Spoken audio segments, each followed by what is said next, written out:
Hello' friends, আজিৰ ভিডিঅ'ত আমি আলোচনা কৰিম গৰ্ভত থকা শিশুৰ কেনেদৰে বিকাশ হয়।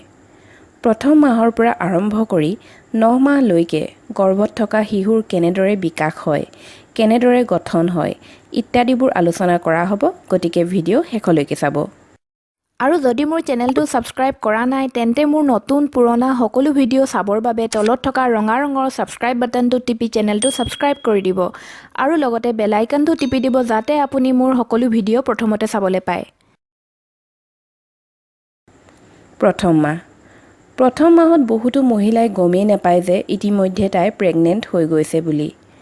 মাহেকীয়া বন্ধ হোৱাৰ পাছত প্ৰেগনেন্সি টেষ্ট কৰি কনফাৰ্ম হয় যে প্ৰেগনেণ্ট হৈছে বুলি।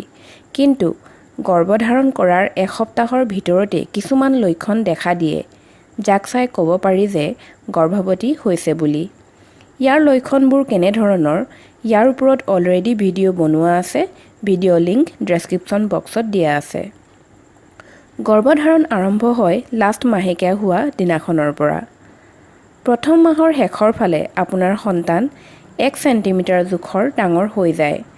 শিশুৰ অংগবোৰ বিকাশ হ'বলৈ আৰম্ভ হৈ যায়। হাত, ভৰি, মগজু, হৃদযন্ত্ৰ লাহে লাহে বিকাশ হ'বলৈ ধৰে। প্ৰেগনেন্সিৰ দ্বিতীয় মাহ। প্ৰেগনেন্সিৰ দ্বিতীয় মাহত শিশুৰ শৰীৰৰ বিকাশ হৈয়ে থাকিব আৰু শিশু 2 চেণ্টিমিটাৰলৈকে ডাঙৰ হৈ যাব। শিশুৰ চকু, শিশুৰ হাড়, আঁঠু আৰু ৰিপ্ৰডাক্টিভ ছিষ্টেম আৰু ছেক্স অৰ্গেনৰ বিকাশ হ'বলৈ আৰম্ভ হৈ যায়। আৰু এই মাহত বেবীৰ হাৰ্টবিটো আহি যাব, যিটো আল্ট্ৰাছাউণ্ডৰ জৰিয়তে গম পোৱা যাব। প্ৰেগনেন্সিৰ তৃতীয় মাহ। এইটো মাহৰ শেষৰ ফালে বেবীৰ ফেচ মানুহৰ দৰে দেখিবলৈ হৈ যাব। বেবী 7 চেণ্টিমিটাৰৰ পৰা 8 চেণ্টিমিটাৰলৈকে দীঘল হৈ যাব আৰু বেবী লৰচৰ কৰিবলৈও আৰম্ভ কৰি দিব। কিন্তু বেবী এতিয়া বহুত সৰু হৈ আছে আৰু বেবী ইমান শক্তি নথকাৰ বাবে বেবী লৰচৰ কৰিলে মাকে পেটত একো অনুভৱ নকৰে। বেবীৰ গুৰুত্বপূৰ্ণ অংগবোৰ ডেভেলপ হ'বলৈ আৰম্ভ হৈ যাব। প্ৰেগনেন্সিৰ চতুৰ্থ মাহ। এইটো মাহৰ শেষৰ ফালে বেবী মুভমেণ্ট আৰম্ভ হৈ যায়, যিটো মাকে অনুভৱ কৰিব পাৰে। কিন্তু চতুৰ্থ মাহত বহুতে অনুভৱ কৰিব পাৰেও আৰু কৰিব নোৱাৰেও। এইটো মাহত বেবীয়ে পেচাব কৰিবলৈ আৰম্ভ কৰি দিয়ে আৰু এমনিয়টিক ফ্লুইড নিজৰ লগত ল'বলৈ আৰম্ভ কৰি দিয়ে, যাৰ যোগেদি বেবীয়ে নিউট্ৰিয়েণ্টছ লয়, প্ৰচেছ কৰে আৰু এমনিয়টিক ফ্লুইডৰ জৰিয়তে ইউৰিন পুনৰ এমনিয়টিক বেগত এৰি দিয়ে। এই গোটেই চক্ৰটোৰ বাবে এমনিয়টিক ফ্লুইডৰ লেভেল বেলেন্স হৈ থাকে। বেবীৰ লেংথ 13 চেণ্টিমিটাৰলৈকে হৈ যায়। হাতৰ আঙুলি, ভৰিৰ আঙুলিও হ'বলৈ আৰম্ভ হৈ যায়। প্ৰেগনেন্সিৰ পঞ্চম মাহ। এইটো মাহত বেবী 20 চেণ্টিমিটাৰলৈকে ডাঙৰ হৈ যায়। আঙুলি চুপিবলৈও আৰম্ভ কৰি দিয়ে। টোপনি যোৱা, শুই উঠাৰ পেটাৰ্ণ এটাও বনাই লয় আৰু বেবী লৰচৰ কৰি থাকে আৰু ইয়াৰ অনুভৱ মাকে কৰিবলৈ ধৰে। প্ৰেগনেন্সিৰ 6 মাহ। এইটো মাহত বেবীৰ ছাইজ 30 চেণ্টিমিটাৰলৈকে হৈ যায়। বেবী ষ্ট্ৰং হ'বলৈ ধৰে। বেবীৰ এক্টিভিটিছবোৰ বেছিকৈ হ'বলৈ ধৰে আৰু বেবী ষ্ট্ৰং হোৱাৰ বাবে বেবী লৰচৰবোৰ মাকে অনুভৱ কৰিব পাৰিব। আৰু যদি 6 মাহত আপুনি বেবীৰ লৰচৰবোৰ অনুভৱ কৰিব পৰা নাই, তেন্তে আপোনাক সোনকালেই গাইনী ডক্টৰৰ ওচৰত কনচাল্ট কৰিব লাগে।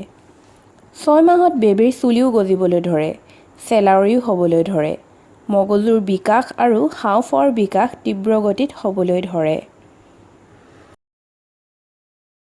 গৰ্ভাৱস্থাৰ সপ্তম মাহ। এইটো মাহত বেবীৰ বডি লেংথ 35 চেণ্টিমিটাৰলৈকে হৈ যায়। বেবী এইটো সময়ত বহুত সোনকালে গ্ৰ' কৰিবলৈ ধৰে, বহুত ষ্ট্ৰঙো হৈ যায়। বেবী এইটো সময়ত আপোনাৰ মাত শুনি পায়। সেইবাবে এই সময়ত আপুনি বেবীৰ লগত কথা পাতি কানেকশ্যন বনাবলৈ চেষ্টা কৰিব লাগে। বেবীৰ লগত কথা পাতিব লাগে। বেবীয়ে আপোনাৰ কথাৰ ৰেছপণ্ড কৰিব, আপোনাৰ লগত এটেচমেণ্ট ৰাখিবলৈ চেষ্টা কৰিব। বেবীয়ে এই সময়ত চকু খুলিব পাৰে, বন্ধ কৰিব পাৰে, হাত মুঠিও কৰিব পাৰে। প্ৰেগনেন্সিৰ অষ্টম মাহ। 8 মাহত বেবীৰ বিকাশ তীব্ৰ গতিত হ'বলৈ ধৰে।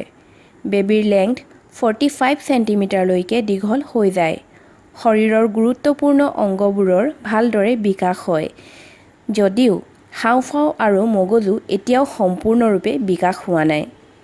সেইবাবে সম্পূৰ্ণ চেষ্টা কৰিব লাগে যাতে 8 মাহত কোনো প্ৰকাৰে ডেলিভাৰী নহয়। আপোনাক ট্ৰেভেল কৰিব নালাগে। বহুত বেছি ঘিউৰ ব্যৱহাৰো কৰিব নালাগে। বেবী এতিয়াও পূৰ্ণ ৰূপত বিকশিত হোৱা নাই, কিন্তু 8 মাহৰ শেষৰ ফালে বেবীয়ে নিজৰ সম্পূৰ্ণ বিকাশ কৰি ল'ব। 8 মাহৰ শেষৰ ফালে বেবীৰ পজিশ্যন এনেকুৱা হ'ব লাগে যাতে আপুনি নৰ্মেল ডেলিভাৰী কৰিব পাৰে। অৰ্থাৎ ফটোত দেখুওৱাৰ দৰে বেবীৰ মূৰৰ অংশ তলৰ ফালে, পিঠিৰ অংশ পেটৰ ফালে হ'ব লাগে। যদি এনেকুৱা পজিশ্যনত বেবী আহি যায়, তেন্তে নৰ্মেল ডেলিভাৰীৰ বাবে চান্স বহুত বাঢ়ি যায়। গৰ্ভাৱস্থাৰ অন্তিম আৰু 9 মাহ। 9 মাহত বেবীৰ লেংথ 45 চেণ্টিমিটাৰৰ পৰা 50 চেণ্টিমিটাৰলৈকে হৈ যাব লাগে। বেবীৰ ৱেইট 2.5 কিলোৰ পৰা 4 কিলোৰ ভিতৰত হ'ব লাগে। 9 মাহ হওঁতে বেবীৰ ৱেইট আৰু ছাইজ বাঢ়ি যোৱাৰ বাবে বেবীৰ বাবে পেটত ইমান জেগা নাথাকে। সেইবাবে বেবীয়ে লৰচৰ কমকৈ কৰিব আৰু বেবীয়ে মূৰৰ অংশ পেলভিক এৰিয়াত ফিক্স কৰি লয়। সেইবাবে পেটৰ তলৰ অংশত কোনো ধৰণৰ লৰচৰ অনুভৱ কৰিব পৰা নাযায়। বেবীৰ ভৰি ওপৰ ফালে থাকে আৰু হাত ভৰি অলপ অলপ লৰচৰ কৰে বাবে পেটৰ ওপৰ অংশতহে লৰচৰ অনুভৱ কৰিব পৰা যায়। বেবীৰ হাঁওফাঁও আৰু মগজু এতিয়া সম্পূৰ্ণৰূপে বিকাশ হৈ গৈছে আৰু যিকোনো সময়ত বেবী ডেলিভাৰীৰ বাবে ৰেডি হৈ যাব লাগে। বেবীৰ ডেলিভাৰীৰ সময়ত আপোনাক অসহ্যকৰ বিষ হ'ব পাৰে আৰু এই বিষ নিৰন্তৰভাৱে হৈ থাকিব। যদি এনেকুৱা হৈছে, তেন্তে আপোনাক ডেলিভাৰীৰ বাবে ৰেডি হৈ যাব লাগে। ডক্টৰৰ লগত আগৰে পৰাই সকলোবোৰ কথা পাতি ল'ব লাগে। চ' ফ্ৰেণ্ডছ, এইটো আছিলে বেবী গৰ্ভত থকা সম্পূৰ্ণ 9 মাহৰ যাত্ৰা।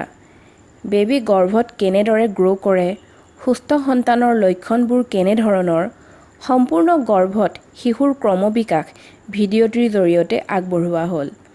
ভিডিঅ' যদি হেল্পফুল লাগিলে, এনেধৰণৰ প্ৰেগনেন্সি ৰিলেটেড আমাৰ সকলোবোৰ ভিডিঅ' চাবৰ বাবে গেইন নলেজ চেনেলটো ছাবস্ক্ৰাইব কৰিবলৈ পাহৰি নাযাব। ধন্যবাদ।